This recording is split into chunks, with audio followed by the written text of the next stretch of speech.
Hello revolutionary music makers, I'm Kate Harmony, this is Ray Harmony, and welcome to Hack Music Theory, where we help you make great music that stands out. If it's your first time here, please help yourself to our free book, 12 Music Theory Hacks to Learn Scales and Chords, which you can download from our website, hackmusictheory.com. Also, if you download our free book now, you'll get the multi-track MIDI file from this lesson in an upcoming weekly newsletter. And that file includes the lead melody, backing melody, chords, bass, and drums. Now, just before we jump into the lesson, we want to thank you sincerely for all of your comments on last week's episode about Hack Music Theory 2020. We read every single comment and we're super grateful to you. And if you haven't had your say yet, then check out last week's episode and let us know your thoughts. Alright, it's time to open your door to Hack Music Theory. But first, Norwegian band Leprous just released their new album Pitfalls, and it's truly epic. One of the most epic moments is the chorus in their song Alleviate, which we'll hack over the next 2 lessons. Chords this week, then melody next week. Alright, now you can learn how to make your own epic chord progression like Leprous. And for the example in this lesson, we'll be using our version that we made earlier. So start by setting up 8 bars of 4/4 with your grid set to quarter notes and your tempo set to 116 BPM. Leprous use D natural minor for their chorus, and the natural minor scale is a common choice for epic music, so we'll use it too. Step 1. Common notes.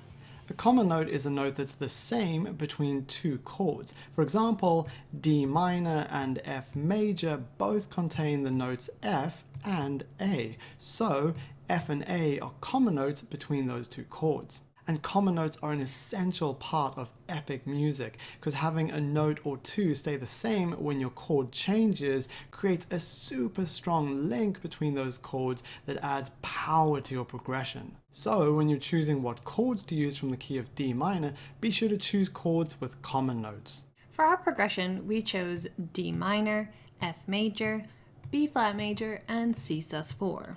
And the reason for C sus4 is because C major doesn't have a common note with the B flat major before it or the D minor after it. So we changed the C major to C sus4, which gives us the common note F.